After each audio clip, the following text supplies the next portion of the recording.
Before we start today's show, I want all of you to get your series predictions into the comment section. Are you going with the Sixers? Type PHI. Are you going with the Heat?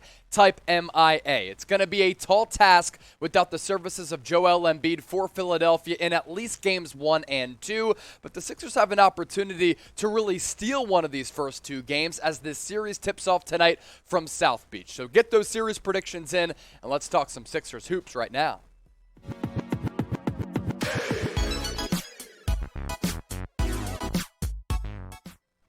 All right, here we go. You're watching Philadelphia 76ers now by Chat Sports. I'm your host, Chase Senior. Hope all of you have a fantastic start to the week. Sixers Heat tipping off tonight in the second round of the NBA playoffs. Going to be a massive series in the first couple of games for James Harden. Tyrese Maxey, Tobias Harris without Joel Embiid on the floor. Latest injury update for him as part of our Sixers Heat preview on today's show. Going to miss at least games 1 and 2 with that orbital fracture in his face, in addition to the torn ligament in his thumb. He's not even going to travel with the team to Miami because in addition to that orbital fracture, dealing with a concussion, going to be out for a couple of days here. And the hope, though, is that he will be able to return when the series does shift back to the Wells Fargo Center in South Philadelphia for games 3 and 4. The good news with the Embiid orbital fracture does not require surgery like it did back a couple of years ago when the Sixers and Heat did face off in the first round of the NBA playoffs. And I was thinking about this the other day.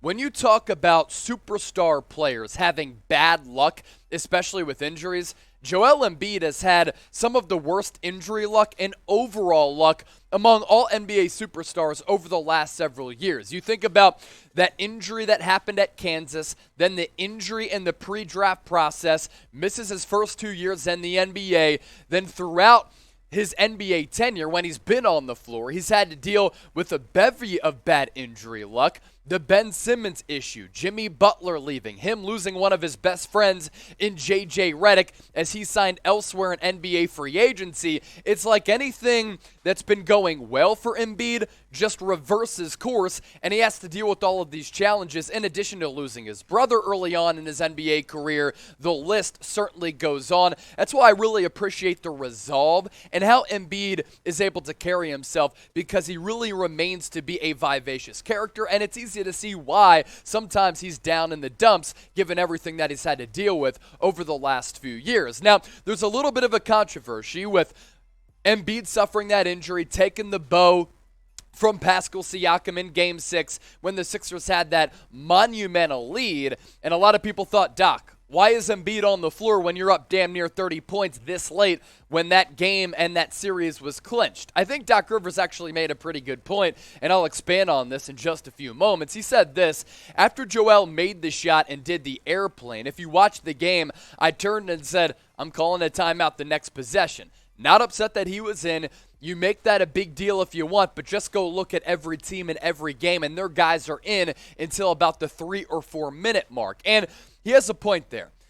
Look, the Sixers over time, especially under Doc Rivers, have blown so many leads. Like, they've been up massive margins even with 3 or 4 minutes left to go, especially in that 5-minute range. And Doc Rivers has had to go back to the bench when Embiid has been on the pine, and he has to put Embiid back in the game.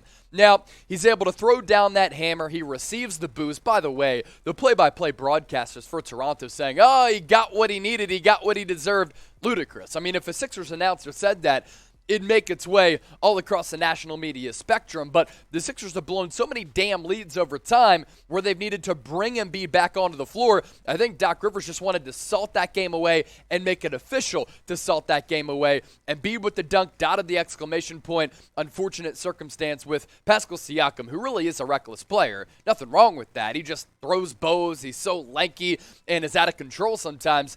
Hits Embiid with the elbow, and it's funny because Embiid after the game was like, I think he broke my face. Like, literally, he broke my face, and it ended up ringing true that he suffered that orbital fracture.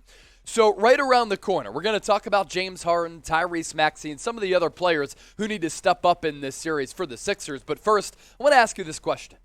Who needs to step up the most In Embiid's absence, I think you really need to find a way to split these first two games, especially without Kyle Lowry for the Heat in at least game one. Give me a name or names in the comment section right now. Games 1 and 2, with Embiid not playing, him not even traveling with the team, I need Game 6 Harden from that Toronto series. And this is going to be something to monitor here. Miami suffocated Trae Young in the first round. They're going to bring a lot of double teams toward Harden. They're going to draw up defensive game plans to really make his life frustrating. And James Harden needs to step up and play with aggressiveness like he did in Game 6 when I thought he was terrific. And without Embiid, man, he was good in spurts against Toronto. This is what you're missing. 33 points, 10 boards, 3 blocks, 2 steals. It's not just his impact on offense. It's also what he does on the defensive end of the floor. And throughout that playoff series, you know, Embiid was good and impactful. There's no question about that. Trace, you don't have to show that graphic, actually, because the point here being is that without Embiid, you rely on him at the end of shot clocks, the end of games, to really step up and be that offensive power force.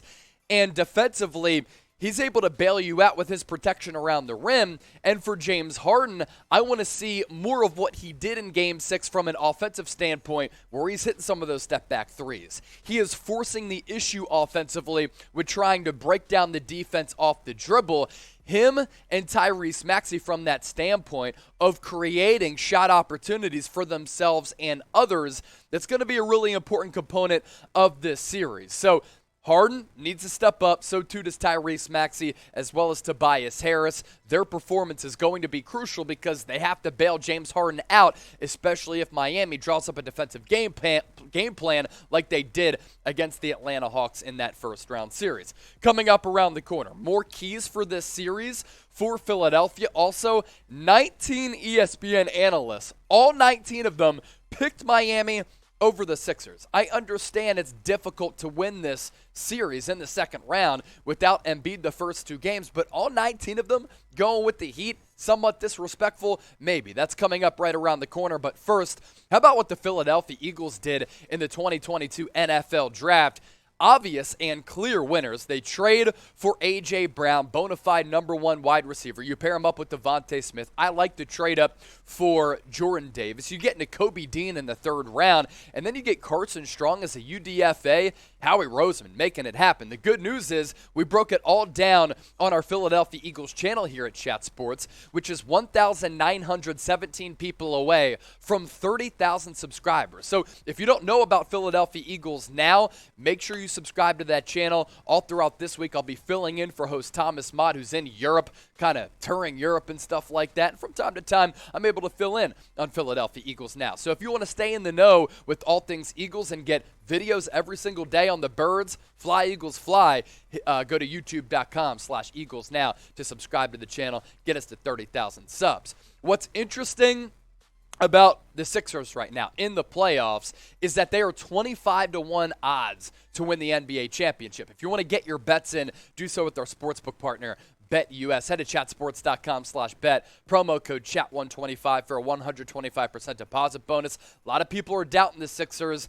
And yeah, it's going to be a difficult task here in this second round. But if you want to bet on these playoff games, bet on the NFL, bet on anything pretty much, do so with our sportsbook partner and enter that link in that promo code to my right. Keys to the series, Sixers Heat, from the Philly perspective. Got to split Miami, especially without Kyle Lowry. Sixers don't have Joel Embiid. Miami Heat don't have Kyle Lowry. So you have to find a way to either steal game one or steal game two. When this series goes back to Philly, if you're knotted up at one apiece, the momentum and the excitement of getting Joel Embiid back, even if he's not 100%, him on the floor, he's just an impactful player on both ends offensively and defensively.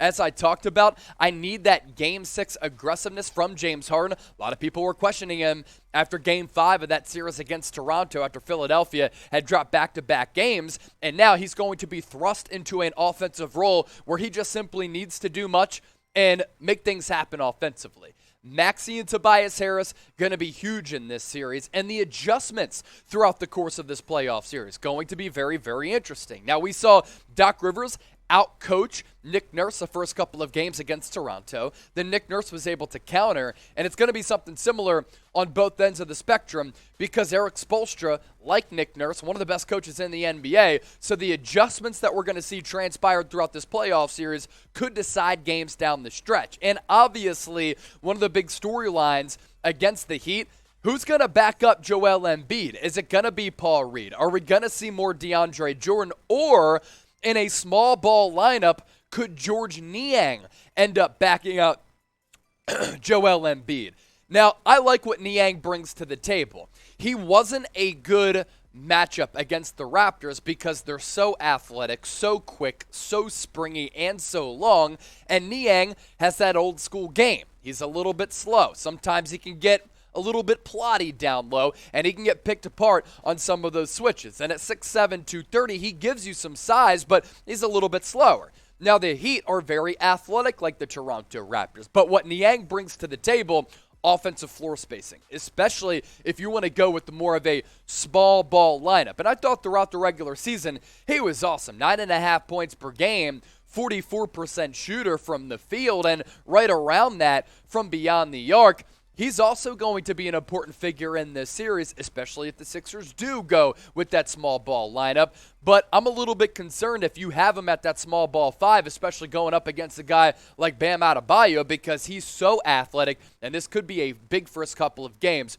for Adebayo in this series. Lastly, before I get out of here, if you ask me right now for my playoff series prediction, honestly, I might go with the Heat in 6 or 7 games. But if the Sixers can split in Miami, in South Beach, the first 2 games, it's going to do wonders for them. And I don't think that the Heat are astronomically better. I mean, you go back several weeks ago, the Sixers were able to beat the Heat without the services of Embiid and Harden. And they're going to need to have one of those big games from Tobias Harris, from Tyrese Maxey, to do that once again. And those going against Philadelphia, it's not like you're in the minority. All 19 ESPN analysts picked the Heat to win this series. Some said in a sweep, some said in 5 games, some said in 6. I think we're going to see a 6 or 7 game series. I think the Sixers are talented enough to at least last until the 6 or 7 game in this playoff series. I'm going to go Heat in 6 or 7. I hope I'm wrong because I want to see Philly get back to the Eastern Conference Finals for the first time since 2001. It's been way too long. So once again, get your playoff series predictions into the comment section. PHI for Philly, MIA for Miami. Don't forget to subscribe as we close in on 6,000 subs. Hopefully we'll be doing some watch parties for the second round series and, of course, multiple videos per week.